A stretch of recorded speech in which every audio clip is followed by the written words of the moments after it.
안녕하세요. 저는 올해 36살이고 자녀 2명을 키우고 있는 남자입니다. 처음 제 아내를 만난 게 된 건 제가 29살 때입니다. 재수를 하는 바람에 늦게 대학교를 졸업을 했고 변은생에 첫 회사를 다니고 있었습니다. 그때 당시 아내는 회사에서 비품과 영수증 관리를 도맡아 하던 계약직 사원이었죠.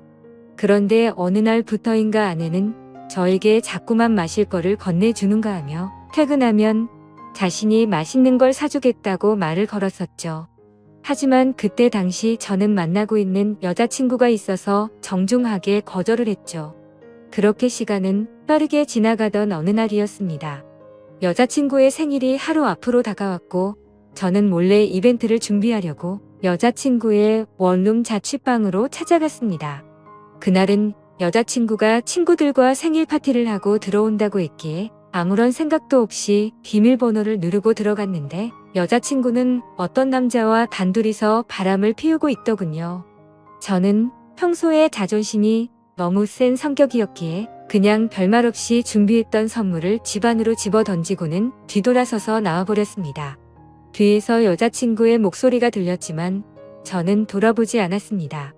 정말 서로 좋아했고 충격적인 그 상황에 힘들지 않았다면 거짓말이겠죠. 하지만 도저히 용서를 할 수 없었기에 모든 연락을 피하고 저 혼자서 그 상처를 묵묵히 견뎌내고 있었습니다. 그런데 제가 그렇게 힘든 걸 아는지 모르는지 계약직 사원이었던 아내는 제게 매일같이 호감을 표시하더라고요. 사실 저는 아내에게 관심이 없었습니다. 외모는 평범하면서도 귀여운 편에 속했지만 여자에 대해 진절머리가 났던 상태였습니다. 하지만 아무리 거절을 해도 계속해서 제게 달라붙길래 그냥 퇴근하고 술이나 한잔하자고 말하게 되었죠. 그날 얘기를 들어보니 아내는 가정 환경이 썩 좋지가 않았습니다. 돈을 벌어서 혼자 계시는 어머님과 어린 남동생의 뒷바라지를 하고 있다더군요. 물론 저보다 어린 나이에 기특하게 열심히 사는 모습이 좋아 보였지만 그저 그런 마음일 뿐 아내에게는 전혀 마음이 가지가 않았습니다. 그렇게 퇴근 후 술을 마시는 게 몇 번이 반복되다 보니 점점 외로워져서 정신을 놓은 건지 아내와 함께 시간을 보내게 되었습니다. 사실 그날 이후로 사귄다고 말만 하지 않았을 뿐 다른 연인들처럼 데이트도 하고 사귀는 것과 다름이 없었죠. 그렇게 몇 개월을 지내다 보니 새벽 몇개 전 여자친구에게서 연락이 오더군요. 사실 시간도 많이 지나게 되어서인지 별로 대수롭지 않게 생각을 하게 되었고 결국에는 헤어졌던 여자친구와 다시 만남을 가지기로 했었습니다. 그로 인해 퇴근 후 데이트를 하던 아내에게는 이제 서로 신경 쓰지 말고 남남처럼 그냥 지내자라고 말을 해버렸습니다. 하지만 다시 만났던 여자친구와는 며칠도 해가지 못해서 다시 끝이 나고 말았죠. 처음에는 대수롭지 않게 생각했지만 만나면 만날수록 그때 있었던 일이 자꾸만 떠오르더군요. 더 오래 만나다가는 제게 의처증이 생겨나 버릴 것 같고 상상만 해도 견딜 수가 없어서 또다시 헤어짐을 선택하게 됐습니다. 그러던 중 저녁 늦게 지금의 아내에게서 갑자기 연락이 왔습니다. 한참을 아무 말 없이 망설이더니 임신을 했다고 말하더라고요. 사실 그때 그 이야기를 들었을 때는 많은 생각이 들었죠. 정말 임신을 한 게 맞는 건가? 나를 붙잡으려고 지어낸 이야기가 아닐까라고 생각도 했고 별의별 생각이 다 들었습니다. 저는 다시 한번 확실하냐고 물었더니 확실하다고 하더라고요. 솔직히 그때 당시 아내에게는 정말 몹쓸 짓을 많이 했습니다. 물론 어린 나이는 아니었지만 갑작스러운 상황에 어떻게 이걸 해결해야 할지 몰라 저는 무작정 아내를 무시하기 시작했습니다. 정말 지금 생각해봐도 제가 너무 무책임하기 짝이 없었습니다. 매일같이 울고불며 이야기를 했지만 저는 끝끝내 아무 말도 하지 않고 모르쇠로 일관했었으니까요. 그리고 눈물만 뚝뚝 흘리는 어린 아내에게 따뜻한 말 한마디도 한 적이 없었습니다. 그렇게 시간은 지나갔고 아내는 마침 계약직 날짜가 종료되어서 회사에 더 이상 나오지 않게 되었습니다. 솔직히 그때는 저도 모르게 안도감이 먼저 들더군요. 이제는 다시 방석에 앉아있을 필요도 없겠구나 하면서 말이죠. 정말 지금 생각해도 저는 천하의 나쁜 놈이었습니다. 아무튼 그날이 있고 나서는 멘탈이 제대로 잡혀지지가 않았죠. 그러다 어느 날 친형과 술을 먹게 되었습니다. 이런저런 이야기를 나누다 결국 지금까지 있었던 모든 이야기를 털어놓게 되었습니다. 당연히 친형은 제게 욕부터 하더라고요. 결국에는 부모님 귀에까지 들어가게 되었습니다. 집에서는 난리가 났었죠. 아버지께서는 남의 자식 망쳐놓고 뭐 좋은 일 있다고 매일같이 술이나 마시고 다니냐고 엄청 화가 나셨습니다. 어머니와 친형까지 저희 행동에 엄청나게 비난을 했었고 부모님께서는 집에 한번 데리고 오라고 하셨고 저는 또 모르쇠로 일관했습니다. 하지만 어느 날 형은 제 휴대폰 연락처를 뒤지게 되었고 아내의 연락처를 알아내어서 저를 제외한 가족들이 아내를 만나게 되었습니다. 그러고는 며칠 뒤에 저는 모르게 아내를 집으로 부르셨습니다.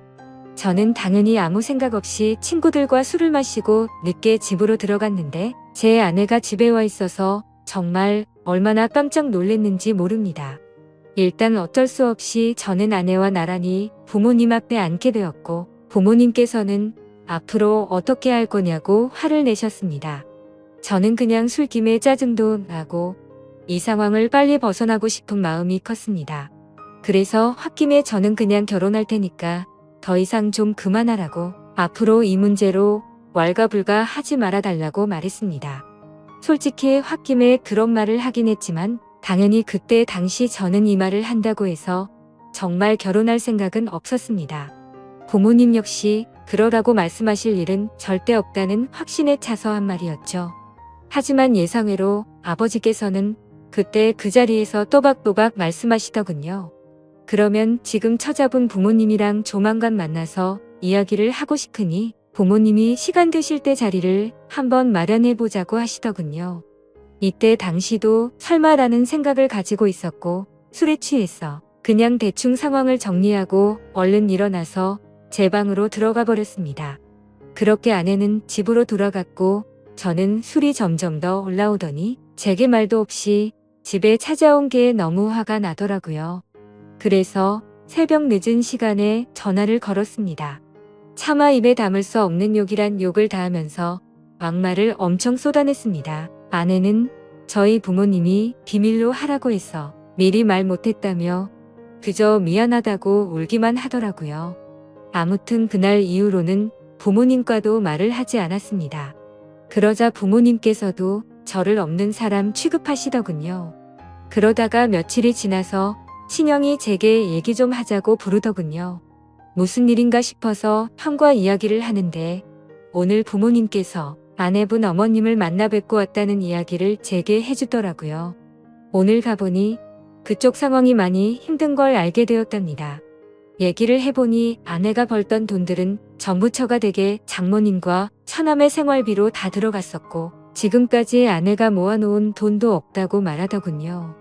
그쪽이 형편이 좋지 않아서 당장 혼수조차 부담하기가 힘든 상황이라며 제게 어떻게 하려고 이런 일을 벌인 거냐고 묻더라고요. 저는 그 말을 듣고 속으로 만세를 불렀습니다. 이제 부모님께서도 이 결혼을 포기하시겠구나 라는 생각이 들었던 거죠. 그리고 그때 당시에 저도 취직을 한 지 얼마 되지 않았었기에 모아둔 돈이라고는 고작 1,000만 원 가량 밖에 없었거든요. 하지만 보수적인 성격이었던 저희 부모님은 고집을 꺾지 않으셨습니다. 결혼식이야 가족끼리 조촐하게 치르면 되는 거고 집 문제야 본가에서 같이 살면 다 해결되는 문제니 뭐가 문제냐며 제 기대를 꺾어버리셨습니다. 결국 순식간에 결혼 날짜를 잡게 되었고 일정대로 척척 진행이 되더군요. 저는 그때부터 너무 당황했고 속이 타들어갔습니다. 그렇게 좋아하지도 않았던 여자랑 결혼을 해서 평생을 함께할 생각에 암담하더군요. 그리고 부모님의 고집만 내세우니까 점점 화가 나서 크게 대들기도 했습니다. 제 앞으로의 인생이 달린 문제인데 왜 이렇게 무책임하게 진행하냐고 화를 냈죠. 그러자 부모님은 네가 저지른 문제는 성인이 된 네가 책임지는 게 맞는 거고 네가 결혼한다고 하지 않았냐고 되묻자 저는 할 말이 없어졌습니다. 그냥 그때 당시에는 모두가 저를 망치게 만들려고 하는 것만 같아서 사소한 거 하나하나 다 마음에 들지 않았고 고슴도치처럼 모든 게 날이 서서 삐뚤게 느껴졌습니다. 아내에게도 못된 말을 계속했습니다. 이따위로 억지로 결혼한다고 달라질 것 같냐며 나를 만나봤자 돈도 없어서 아무것도 못해줄 거고 시집살이가 그렇게 호락호락할 것 같냐고 말했습니다. 그리고는 정말 너한테 잘해줄 자신이 없으니까 고집 피우지 말라고 했죠. 하지만 제가 그런 말을 할 때마다 자신이 더 잘하겠다며 바라는데 너무 답답하고 그 상황이 싫었습니다. 심지어 친한 친구 놈들 몇몇과도 술을 먹다가 이 이야기가 나오면 친구들은 온갖 욕을 제게 했죠. 그래서 점점 이 일로부터 자유로워지고 싶다는 생각이 들기 시작했고 결국 제 책임을 통감하고 모든 사람의 뜻대로 그냥 결혼을 하기로 마음을 먹었습니다. 하지만 너무 삐뚤어져 있었던 저는 그렇게 마음을 먹고도 막말을 입에 달고 살았죠. 부모님께는 잘 살 자신이 없으니 행복한 결혼 생활을 할 거라는 기대는 하지도 말라고 했고 아내에게도 늘 차갑게 몹쓸 말들을 많이 했습니다. 그리고 결국에는 결혼을 하게 되었습니다. 정말 좋아서 한결혼도 아니었으니 신혼생활은 말할 것도 없었습니다. 신혼여행은 해외여행은커녕 국내에 있는 흔한 여행지로 갔습니다. 심지어 그곳에 가서도 아내는 내팽겨쳐두고 혼자서 이곳저곳 돌아다녔고 거의 말도 하지 않았습니다. 그리고 나서 일상생활을 하면서도 퇴근하고 집에 들어오면 게임을 하거나 TV를 보면서 지낼 뿐 아내와는 일상적인 대화는 나누지도 않았습니다. 그리고 주말이나 노는 날에는 저는 항상 밖에서 친구들과 놀고 술을 먹다가 들어오고는 했죠. 평범한 부부들은 아내가 아기를 가졌을 때 극진히 대접받는다고 하지만 저희 부부는 그렇지 못했기에 제 아내는 그런 대접은 전혀 받지 못했습니다.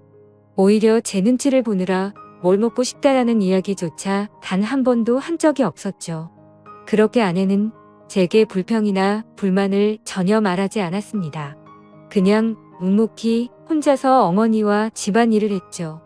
하지만 저도 사람인지라 마음이 안 좋을 때도 있었지만 자존심이 쓸데없이 너무 강한 나머지 그러게 내 말 듣지라는 생각으로 그냥 그러려니 하고 넘어갔습니다. 그러다 어느 날 새벽에 예정보다 진통이 일찍 와서 정신없이 산부인과로 향했습니다. 그런데 남들과 달리 하루가 꼬박 넘어가게도 출산이 되지 않아서 슬슬 걱정이 되었지만 결국에는 고생 끝에 어렵게 출산을 하게 되었습니다. 출산 후 지쳐 누워있는 아내를 보고 있는데 저도 모르게 갑자기 울컥해서 눈물이 나더군요. 힘없이 늘어져 있는 모습에 뭔가 모를 마음이 들었죠. 하지만 쓸데없는 자존심에 그 눈물조차 보이기 싫어서 그냥 문 밖으로 나가버렸습니다. 그날 장모님과 처남이 아내의 손을 꼭 잡고 있을 때도 저는 아내의 손을 잡기조차 겁이 나더라고요. 제가 무슨 자격이 있어서 그 손을 잡을 수 있을지. 그냥 무심한 척 수고했다는 말 한마디를 남기고는 그렇게 나왔습니다. 그날 이후로는 제 아내에게 미안한 마음이 많이 생겨났습니다. 언제나처럼 무뚝뚝하게 아내를 대했지만 마음은 그렇지 않았죠. 예전과 달리 미안한 마음이 생겨났었고 그동안 미안했다는 말 한마디를 하고 싶었습니다.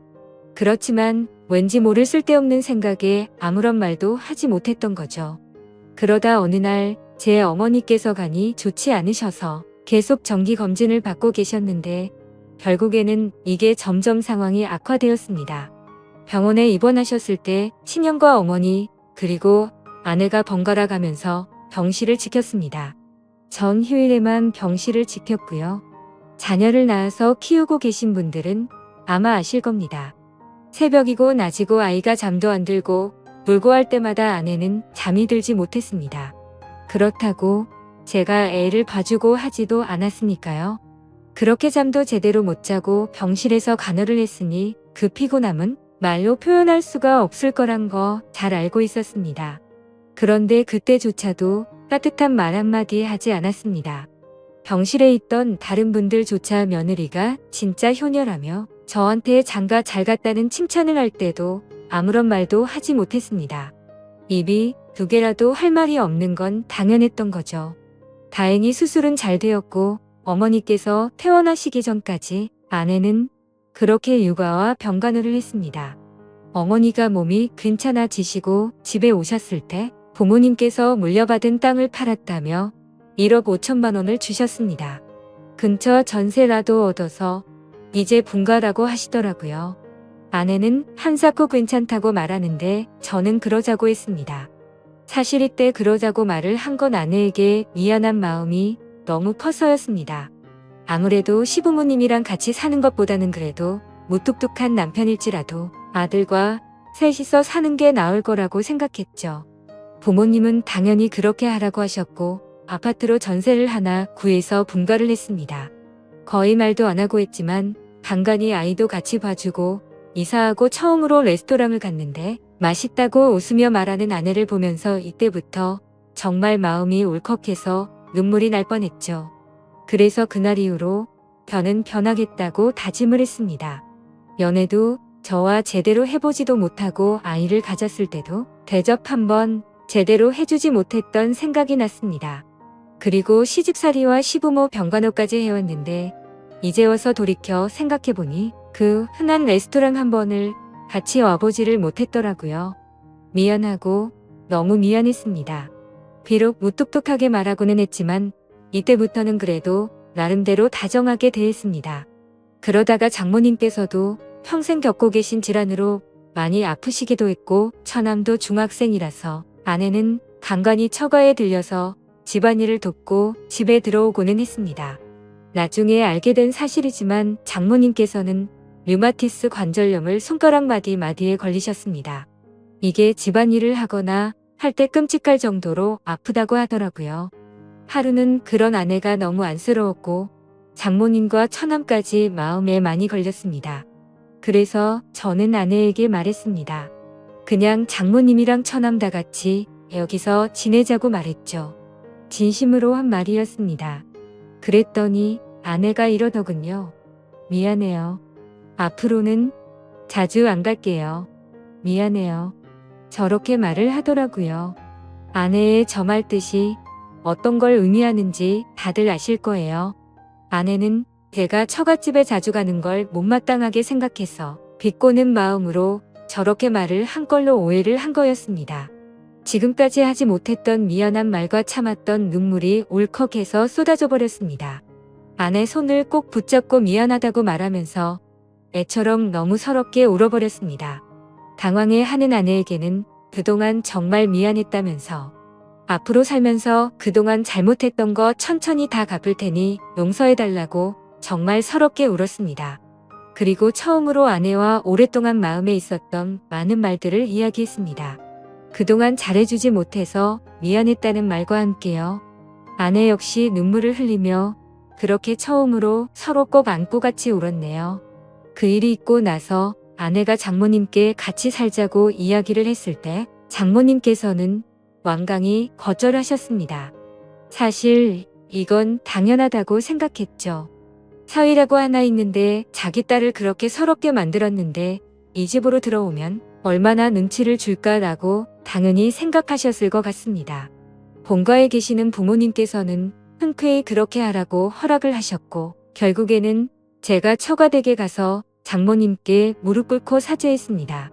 그동안 죄송했다고 앞으로는 정말 잘하겠다고 했죠. 그렇게 장모님을 겨우 설득해서 같이 살게 되었습니다. 지금은 그 누구보다 아내만 사랑하고 전에는 상상도 못한 애교도 떨면서 그렇게 살고 있습니다. 세상에서 아내가 가장 예뻐 보이고 가장 사랑스럽네요. 집안일도 제 나름 열심히 돕고 있고 육아도 열심히 하고 있습니다. 그리고 아내와 저 사이에는 예쁜 딸아이도 한 명 더 생겨났고 더 예쁜 가정을 이루게 되었죠. 이게 제게 있었던 5년 전 이야기입니다. 지금은 장모님과 처남 그리고 제 아내와 자식들 이렇게 6 식구가 다 같이 행복하게 살고 있습니다. 넉넉지 않은 형편일지 몰라도 휴일이나 주말이 되면 가능하면 가까운 곳으로라도 바람을 쐬러 다니고 있고요. 지금은 아내에게 잔소리도 들어가면서 지내지만 그 누구보다 행복하게 해주려고 아내를 여왕처럼 받들고 지내고 있습니다. 그런 저를 기특하게 보셨는지 장모님도 항상 우리 사위가 최고라며 저를 감싸주시고 온 가족이 서로를 너무 애틋하게 생각하고 행복한 나날을 보내고 있네요. 지금은 정말 그 어느 때보다 행복합니다. 제 착한 아내 덕분에 저의 못난 모습들이 고쳐진 것 같아서 정말 고맙게 생각합니다. 아마 그때 아내가 저를 버리고 떠나버렸다면 저는 그저 그런 인생을 살고 있었을 테고 평생 후회만 하면서 살았을 것 같다고 생각이 드네요. 앞으로도 저는 과거의 아내에게 잘해주지 못했던 걸 평생 갚아 나가려고 합니다. 물론 평생이 걸려서 제가 잘하더라도 그 큰 상처를 준 건 다 갚지 못하겠지만 지금은 제 아내도 행복하다고 말해주니 너무 미안하고 고마운 마음만이 가득하네요. 제 사연을 읽어주셔서 감사드립니다.